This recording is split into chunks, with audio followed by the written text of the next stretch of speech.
Welcome to another episode of the Unpackers Podcast. We invited ourselves over in Malden today to talk about altcoins. We're unpacking the game together with Ilko. Our mentor is here who is on top of the game, bringing in a lot of monies for us. Thank you for that, and thank you for preventing to do those from a lot of stupid stuff that we tend to do. But the topic of today is how to make money with altcoins. So we invited ourselves over to talk with Sjuul founder and CEO of AltCryptoGems. Yep. Good to have you guys here. Yeah. Great to be here. Yeah, absolutely. All the way from Hoevelaken. Hoevelaken, for sure. Yeah. Different cook than Volendam. That's always great places indeed. But nevertheless, always great to talk about crypto. Yeah, I agree. And I just mentioned to you before the podcast started, it's for me as a host, challenging to start this conversation because that's so much that you do. Mm-hmm. A lot of great stuff. But for the people that do not know you yet, can you please explain what you do and what your company is all about? Mm-hmm. Good question. Hard to say what I do these days. In a couple sentences, I talk about crypto on different channels, mainly Twitter or X these days. YouTube, Instagram, you name it. And what I do is mainly low cap altcoins, investing in low cap altcoins. Recently, some education as well. So what I try to do is to find the next 100x altcoin and then talk about it, why I find it interesting or why I think it has the potential to be a 100x altcoin. That's what I do. Promising. That's my personal brand, AltCryptoGems. And like I said, I noticed quite a few people want to do something in crypto, but have no idea how to get started with crypto, how to buy something, how to sell something. So I thought I need to do some, teach people about it, do something with education. And that's why I started Alt Crypto Talk. And it's more of it's a platform pretty much is what I'm trying to build, where I provide daily crypto news, but also guides, reviews, pretty much anything crypto related to help the newcomer or the newbies, so to speak, that are just getting into crypto. Yeah, because you're let's say a veteran in the industry by now.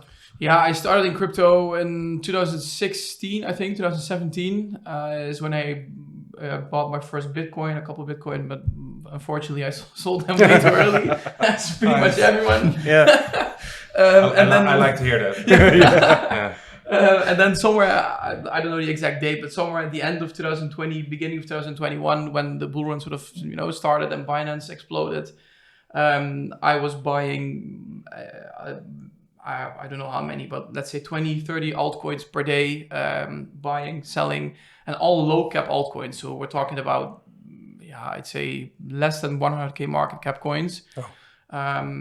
And that's what I did since 2021. And ever since then, I've gone full time and we're still here. So 3 years, almost 3 years now. And does your company have a mission statement, or what is your invest in the unexpected? There's no real mission statement, and that's why I built Alt Crypto Talk. Or what I'm trying to build right now is, like I said, we have AltCryptoGems, which is more the gem hunting, so to speak. That's what I do personally because I like to I still trade a lot. I still buy altcoins, and whatever I do, I just post it on my Twitter page. But I thought I need to make more of a credible company, and like I said, try to get some more information out, and that's why I made Alt Crypto Talk. I don't really have a mission statement or a slogan for it, but it's trying to teach people to find the next 100x altcoin and not be the one that rugs or goes to zero. That's what I'm trying to do, at least. Well, I've got a nice story about that one. But I can imagine. I'll save it up for a little Save bit. the best for last. Because, like I just said, I think it's for me was I needed to get my head around it. Yeah. What you and your 3 colleagues that you have? We're now with in total 12, I think, right now. Oh, even that are helping me. Yeah. Okay. Yeah. That's It's the thing is Twitter is obviously getting big. YouTube still is now, it's growing at a rate that I didn't expect, to be honest. Why is that? Why YouTube specifically? Because whenever I post a tweet or I try to tell you something, it's difficult to explain it in a couple characters or 200 characters that you can do with Twitter. And I think through YouTube you can, it's easier or it's better to persuade a message, so to speak. And that's why I thought we need to add a YouTube. So that's what we started it in 2023, I think. And that's 2 people running the YouTube channel right now. Then the Twitter page, AltCrypto Talk, like I said, the website, the platform that we're building, and all the other stuff that we're doing. I can't do it on my own anymore. That's the thing. I think it's the same with you. Right? That YouTube is really, where you can really explain your narrative. And definitely. I think with YouTube, it's also the thing. People that actually find you through YouTube, they see the way that you talk about certain topics, so they understand that you really do know what you're talking about. You know what I mean? And with Twitter, you can only use 200 characters. Everyone can make a little bit of a tweet about a chart, but if you really get the time to explain yourself, then people might be watching and think, okay, this guy, he knows what he's talking about. And I think that's a lot easier to convert people from YouTube to your community or to even follow you. Yeah. So also talking about a coin, which is what I do on my Twitter page. Let's say I find something interesting, or I think this project has a future, so I think this is something that I'm putting my money into it. It's a lot easier for me to explain to you why I think this project or a token has a future if I've got 5 minutes to talk about it. It's a lot easier to do it that way than if I just got 200 characters to say you know what, I think this project is the bomb, is the we're all gonna make it. We're all gonna make it. But good luck with it. Go. But then you're asking why. How do I buy the token? Why do you think it's a good token, etc. And that's why I think YouTube is a very good platform to explain your message a bit better. That's an interesting topic as well. Like, what are the things that you look at when you do your fundamental analysis?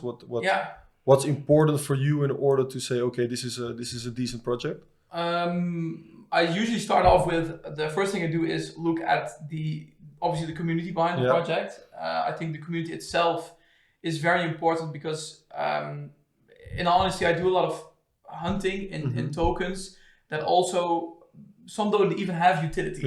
We all know meme coins, we know Dogecoin, we know Shiba, etc. They don't really have any utility, but they've got a very strong community behind it, and that's why the token runs. There's hype, there's a community. So I think it's very important to make sure that the community is correct. It's got a big community, it's got hype behind it. So that's where I usually start. And then I check the socials, the websites to see, what are they saying on their socials? What's the roadmap? Do they have a white paper, etc. Once that all checks out, then I check the more technical part. So is the liquidity locked? How long is liquidity locked? Is it burned? Is the contract renounced? Pretty much anything tech related. And once those things all sort of, the boxes are ticked, then I've got 2 people that do sort of the research for me, then I forward it to them. They do an extra layer of research there, a bit more, a bit deeper into the tech than I am. So they screen the entire contract and I don't know, they do a lot of stuff. And then if they say, we like it, then I say, you know what, this is something that I'm putting my money into it, and then let's see what it does. Good. Well, is this still gem hunting? Is this more playing the detective? I think a bit of both, because it's, in order to play the detective, you need to do some gem hunting. If you know what I mean. I try to find the gems, so to speak, and once I think I found one, then I'm going to be the detective guy to make sure that we're skipping on the 99% that are pretty much go to zero instantly. Obviously, there are still tokens where I think, this is the bomb. This token is going to go to the moon. We're all going to make it, like you said. And then I check one day later, I wake up and I see... Didn't work out. And that's an important thing to say. And that's what I'm trying to, that's what I always say as well. That we do a lot of research. I invest a lot of time into it, but I'm not perfect. I'm not going to sit here and say I have a 100% win rate and, none of my tokens go to zero. So that's important to say. And the other side, obviously, is it's also important to say whenever a token does very well, or it goes to the moon pretty much, that it's important to take your profits. Make sure that you're selling, on the way to the top. As an example, I think yesterday or 2 days ago, I had a token which did a 26x in 2 days. Yeah. And then I had some people comment below saying, I think this can go to 40x. So I replied to them and I said, you sold a bit. And they said, no, I haven't sold yet.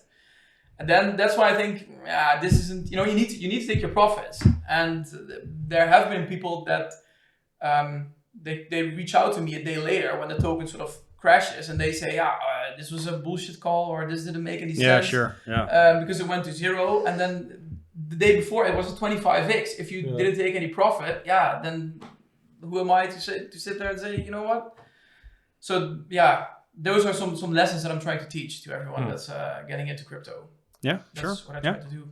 I'm going to politely attack you a little bit on this one. Because in all fairness, I did not know you, even though I was on crypto Twitter for a little longer already. And when Yip said, okay, let's invite Sjuul. There were also voices there were mixed voices in the space. People who said, great, I earned some good money from his calls. But the others said, nah, you shouldn't do that. He's a shitcoin shiller. Okay, I was unbiased. And I thought, okay, let's do some preparation for this podcast. And you tweeted about a nice coin called Spork. For the listeners, that's spoon with fork. Actually, they exist. I've got a quiz later on for some other coins. It's quite a hassle to buy these coins, even. And then I thought, okay, it went, and I thought the whole $35 that I put into it went quickly up to 37. So I thought, okay, I'm pretty decent. 2 hours later, it was zero. It's 0.12 or something now, and I don't know how to delete it from my wallet, so it still stares at me. So I thought, he is a shitcoin shiller. How do you react to that? It's like I said, the things I do is low cap gem hunting. It's what I've been doing for the past 3 years, like we said, and what I still do to this date. And unfortunately, there are some tokens where I think, you know what, this is the bomb and this is the next 100x. And then a day later, or even 2 hours later, like you said, it turns out to be something completely, And unfortunately, that still happens. And I try to do as much research and I try to invest as much time as I have to make sure that I filter out all the crap, so to speak. But there are still some tokens that, the team turns out to be someone else, or the team turns out to rock the entire token or scam or whatever. And sometimes a few of these tokens slip through my research and then, they go to zero. But honestly, there are so many of these. I prepared today a little quiz for you guys. Token BIF. BIF. BIF? Yeah. BIF? Do you know what it stands for? I have no idea. Let's go. Bonk with head. Bonk with head. Okay. And then it's not with. He's not WIF. WIF. Yeah, it's WIF. Swift. Shiba. Shiba with head. All right. What the hell is this? I mean, how these are all shitcoins. Anyway. Absolutely. There's no utility. There's no utility behind it. There's no real sort of reasoning behind it, in all honesty. And the thing is, and that's why I'm noticing that right now, if someone gets into crypto or I'm at a birthday or whatever, they know what I do. Pretty much everyone asks me, I saw Pepe on TikTok, I don't know, or Pepe with dog, Pepe with hat, I don't know, you name it. And it went 100x. I saw someone make $1,000 with just a $5 investment. And I think, and that's what I'm noticing, people are getting into crypto because of these videos and because of these sort of success stories. And I think the people that get into crypto because Bitcoin goes against the financial system and the tech behind it, etc. I think it's a couple percent of the people that get into crypto are still very tech related. So the things, these tokens that you're saying, they go on TikTok, they go on Instagram, they go on the social media. A newbie sees, this token did a 100x. And then he wants to buy the token because he also wants to make the same amount of money. Then he searches for Shiba with hat or whatever, and you see 500 tokens of the same name or a Doge with hat or whatever. And 99% of these tokens are already a scam completely out of the blue. And that's what I'm trying to filter out, so to speak. So the ones that you, for example, don't have liquidity locks or the team behind it isn't known, etc. That's what I'm trying to teach the people, how to filter out all of these complete crap and be left with the ones that might have a potential. And unfortunately, they still can go to zero within an hour. But I think they have a lot bigger chance to succeed than the other 99%. So what you're saying basically is that see it as a field with landmines. And what I'm trying to do is clear the road. Let's say there's one of the landmines, and I'm trying to mow away the 99% to make sure that the one that's left has the highest potential to actually do something. But it's still a landmine, if you know what I mean. Oh, and fair. I mean, sure. we're in crypto. I mean, we're not. We're in this for the risk as well, so that's okay. But is it so? After this Spork famous coin, I stopped following your calls. Yeah. But is what you're saying, that if I follow 5 of those calls from you, that are sort of pretty much 3 can fly? It's hard to say the exact numbers, obviously, because there's still a possibility that in those 5 coins, 5 of them go to zero. But there's also a possibility that 5 of them go to 25x. So it's hard to say. What numbers, or if it's with 10 coins that 8 of them do well and 2 go bad. I don't know the exact numbers. But I mean, my page has grown over the last 3 years. So people apparently like the content that I'm providing and must have made money. Otherwise, I'd say, why do I still have the followers? Well, my page is growing. So why is it growing? And what I'm also trying to teach everyone, and that's what I said with the 25x, is if you have 125x, and you take the profit out of that token, you've got quite a few risks that you can take which go to zero. Yeah. But it is important then to take profit on the 25x. If you chase the 25x and it goes to zero, then you're losing out on that money as well. Yeah, then you're losing all of the calls. So that's why I'm trying to teach people that if a token does well, usually what I say is, let's say a token does 2x or 3x, take out your initial investment, leave the rest as a moon bag, and once that bag does it 2x, 3x again, you take out the moon bag as sort of your initial investment, and you rinse and repeat, and that's what you keep on doing. And that way you're taking profit with the good calls, which make up for the bad calls that go to zero. Yeah, no, I understand that. Where do you get all these? Where do you get your inspiration, those low caps from? Where's the Telegram, Twitter, Etherscan, BSC scan, token sniffer, DEX screener. Token sniffer. That's a word I can come home with. Well, for example, DEX screener. Do you know? Yeah, the one. They have a sort of how do you say, page or a tab which says new pairs. Yeah. So every pair that's being listed is being listed on DEX screener. And on that page you can filter out a couple. So you can say, I only want tokens with more than 50k liquidity or a market cap of at least 50, 500k, whatever. So what I usually have when I'm working is one tab open with that new sort of pairs that are refreshing with some filters that I've sort of set up. Then I see a new token. I say, interesting. So then I open the token. I do some research on Twitter, on Telegram, whatever, to try and see what team is behind it, what's the website, etc. And then I post about it or I don't. So that's one place.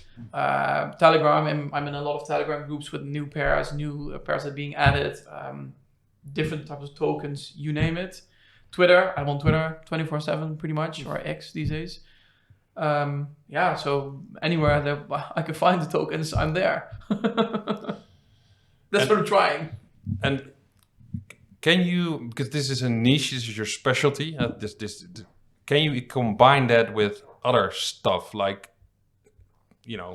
being a technical analyst beast like you are, Yip? Can you combine this stuff?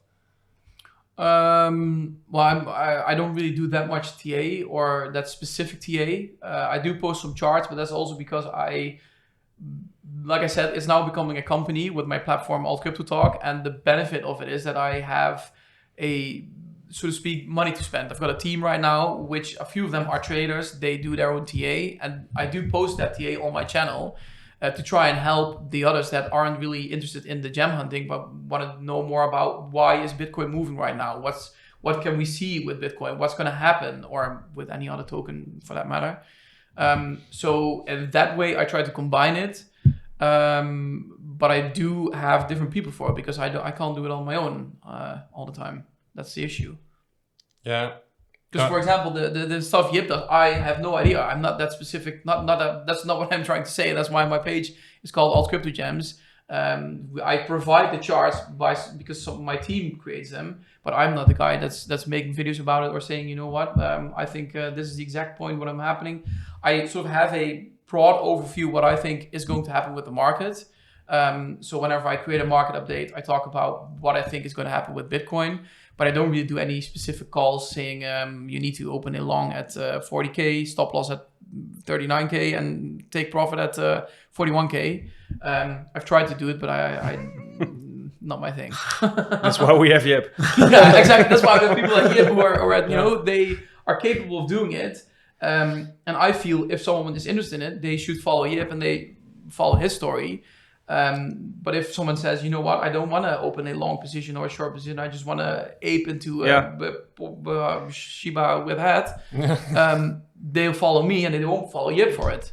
Because he's talking about Bitcoin or any other token and not really about Spork with hat or Shiba with hat. Yeah. At the end of the day, it's quite similar still what we do, because also leverage trading is very risky, but it's not risky if you take the right approach. And it's probably the same with what you do. If you take the right approach, and then especially also with risk management, if you play it smart, then you can make money. Yeah. But if you're going to be stupid and you're here to make quick money and take a bit of a gamble, then there's a very high probability that you're probably going to lose all of your money. But if you remain patient and know what you are doing and preserve your capital in a decent way and do your research well, then there's a decent probability that you are going to make money. And it's basically quite similar actually, even though we are doing something completely different. Because like I said, you don't understand what I'm doing, but I have no idea about what you are doing.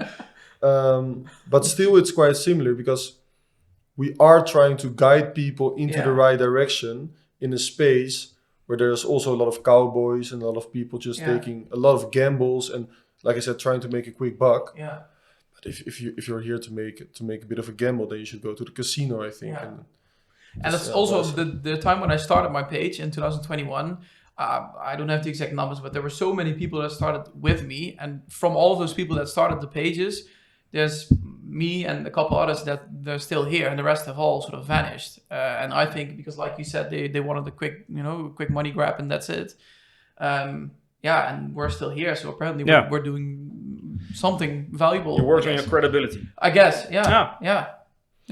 This podcast is made possible by Bright Funded, and Bright Funded can be the difference between seeing this on your screen or seeing this on your screen. So if you also want to go for that, go over to the Bright Funded website. The only tip I can give you is make sure that you also get this guy on your journey. No, but it's good to realize that, because as the unpackers and as beginners, we are trying to do it all. We're trying to master it all. Because that's how, you see all these people talking about, you focus on one thing, but you focus on one. You don't even realize what the difference is between a spot or leverage or whatever, investing. You have no idea. You just buy something so it's...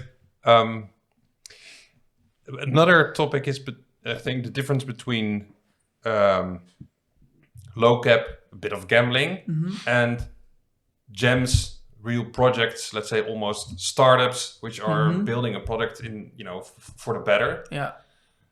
Sometimes I felt that was also mixing up, like for example, stuff like OPSEC, or that you talked about, that seem legit project startups almost there for, to build a product for the long run. Yeah. How do you divide those?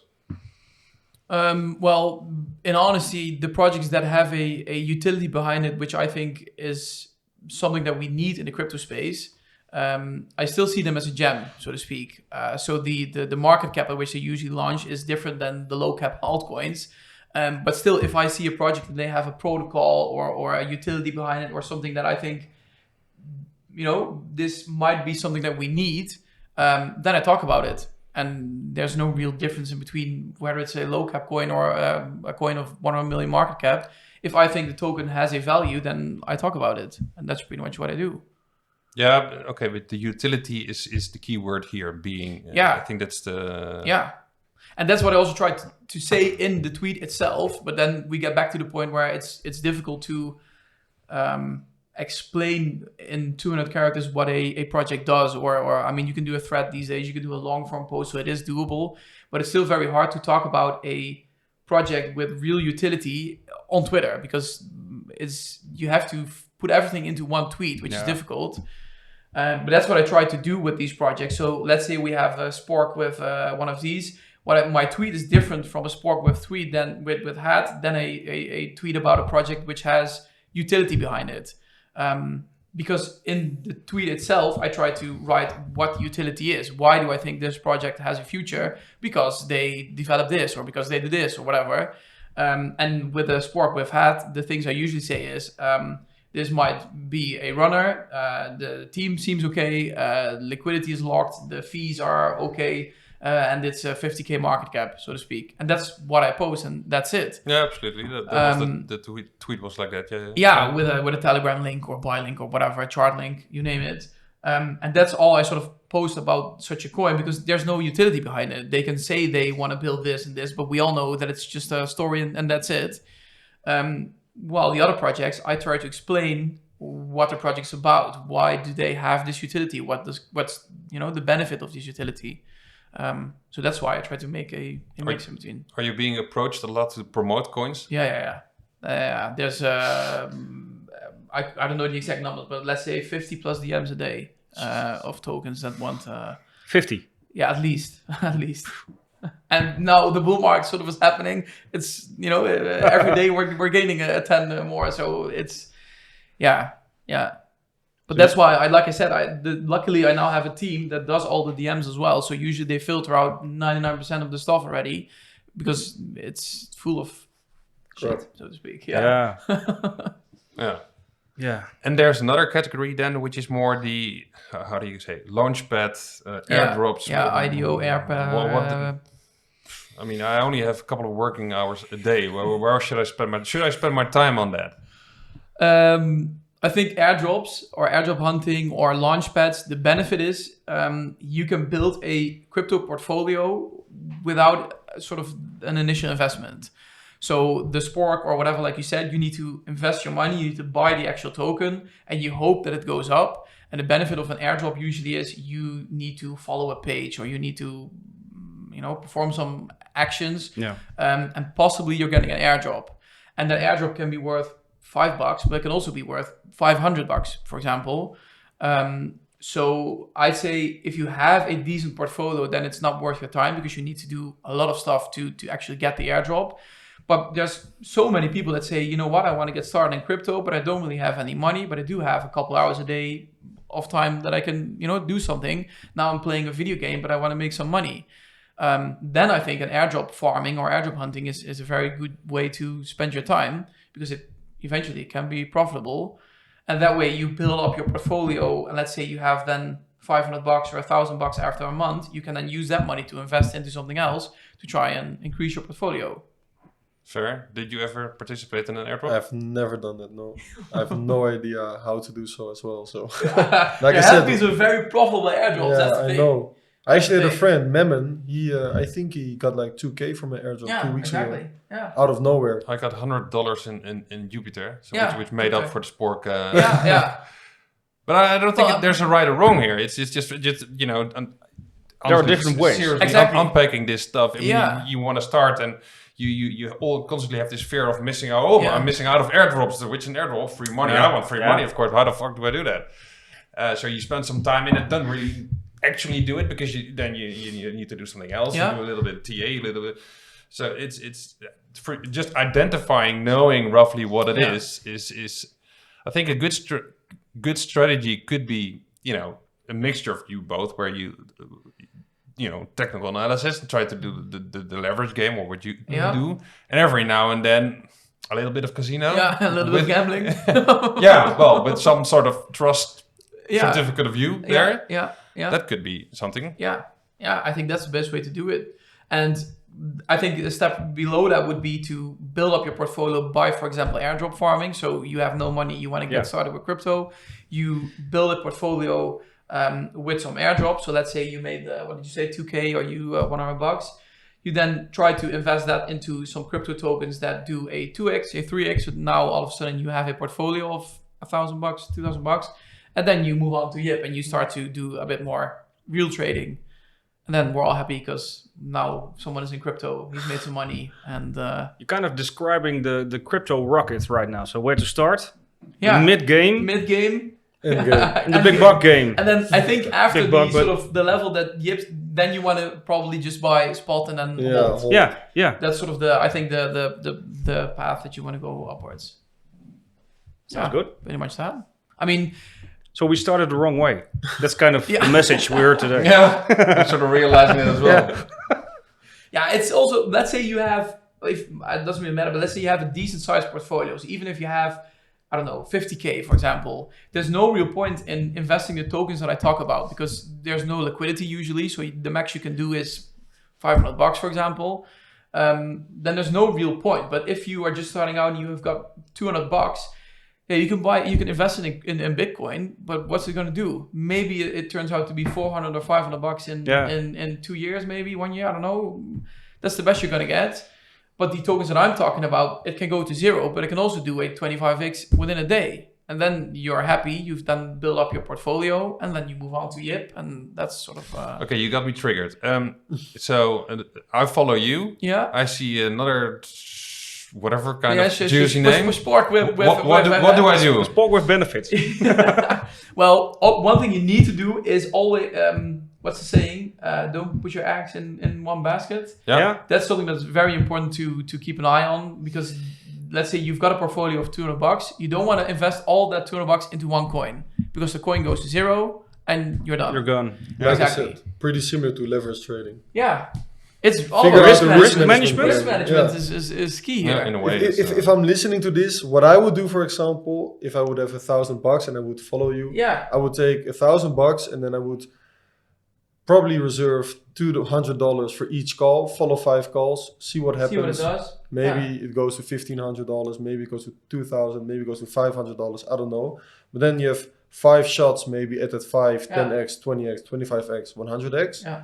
Maybe 1 or 2 fail, but maybe 3 succeed, or maybe 4 fail and 1 succeeds, and 1 goes 25x. And you still make a decent amount of money. Making money. But then you need to take profit. Then you can use that $1,500, $2,000, maybe for 10 different calls, and then maybe go on. That's what I would do. I'm not going to say that I'm going to do it. Maybe I will, because I've never done it before. And it sounds quite fun, actually, because I like it. I like a bit of a gamble. Tempting. So, but that's what I would do, and that's also a way of preserving your capital and applying correct risk management, like we do with leverage trading as well, actually. Yeah. No, but it's good to realize that this is a game in itself. I mean, the other game that we also discussed in one of our mentorship series is more buying into coins that have utility, and there's which can also. They're volatile as well. Volatile part as well, but that's there you need to stick to it because you believe in it long term. The tokens I talk, not long term. The sport we've had usually a couple days and that's it. But that's interesting. That's a question I wanted to ask. Yeah. I just started with the crypto rocket. Yeah. And you guys are in a different game. Yeah. But somehow you managed to find each other in the trading game, right? Yeah. So you've the coins you call on whatever, YouTube, whatever. X, whatever. Is it possible that one day it finds its way to Yip's portfolio, for instance? Yeah. So it could be a stayer. Yeah. For example, Floki. Do you trade Floki? No, I don't. I have traded it before, actually, twice. Floki was my best call to date. Yeah. I can't remember the exact number. I think it was 3.3 thousand X. Jeez. I call it what was it again? 650K market cap. And it went to 3 billion in the last bull run. Crazy. Bought it as what? I sold, unfortunately, way too soon. I think at 25 million market cap, I sold. But you just said you have to take profits, right? Exactly. But then, because it was 2021, I just started off with the trading as well. I bought 2.5% of the supply. Yeah. So at the top of the bull run, it would have been worth 30 million, something like that. And I made quite a bit of money on it, and I sold all of it, the entire bag. I think I made... Always keep a moon bag. Yeah, I didn't do it. Yeah. Unfortunately. Same with leverage trading. What was your choice to not keep the moon bag?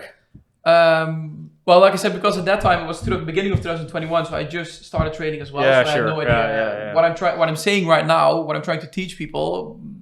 Unfortunately, you were the newbie. Exactly. Yeah. So I made some money. I thought, yeah, perfect. So I sold it all. Right. I should have, sold half of it, keep the rest as a moon bag, etc. Yeah, sure. Yeah. So that's why I did it. And so to answer your question, there are some tokens that turn out to be a very profitable one or go towards millions of market cap. So they are there. Yeah. They're there. So eventually a token could reach. Yeah. Great. Floki, my best call ever. Yeah, that's nice. Best calls up till now, but we're not sitting here for the stories from the good old days. Yeah, exactly. I think let's try to finish off with the next Flokies. What do you advise us? Let's say my portfolio isn't 50k yet. Yeah. So let's assume that, which is true. Yeah. What you mean? What coins? What coins? Tomorrow I'll wake up or whatever, and the next week I'll follow you. What are the next Flokies? I think what's important to do is write the narrative, and what I mean with that is, for example, Floki. Whenever there's a meme season, so you have Pepe, you have Floki, you have Shiba, you then get all the sort of sport with all the meme coins. In all honesty, if you then buy a lot of meme coins, they will most likely do well. Whereas if you buy meme coins when there's no hype behind meme coins, then they're all going to go down, if you know what I mean. Mm-hmm. The same with AI. We now have AI. So new tokens that are being listed with something AI have a higher possibility of succeeding than a meme coin right now, for example. Right. So what I try to do is sort of write that hype or the narrative. So I see AI is hot, then I look closely into coins that have something to do with AI. I see meme coins as hot as a meme season, then I'm walking away from the AI coins and I'm going to look at meme coins. Gamify, for example, or play to earn was in 2021 a very hot topic. Then pretty much any project that you bought at the bull run, which was play to earn, did very well. But if you buy a token now, which is play to earn, it's... Yeah, or the metaverse tokens. Yeah. Basically, you're riding the waves. Yeah. As crypto presents itself. As crypto presents itself, yeah. And it's difficult because you need to be on it all the time. But that's it, yeah. Yeah. So that's the thing. If you're just a person that, has a half an hour at the end of the day to buy something... I'm not too sure if you're going to make it because you need to invest more time into it. What did you buy today? I didn't buy anything today. Damn, I want some sort of scoop here. Anyway, I didn't buy anything, no. But that's totally fine. No, I enjoyed listening to you to your explanation, your enthusiasm for it. I'm thinking you help us to prevent stepping on a lot of landmines. Yeah, that's what I'm trying. But I will still walk into the minefield because otherwise, what's the point of being in crypto? Yeah, exactly. And I invite you guys, to also risk your legs with me on that one. Sjuul, thank you very much. And next time, having you, Thanks. Hopefully in Dubai, rather than here. In the mall. See you there. Thank you very much. Thank you for being here.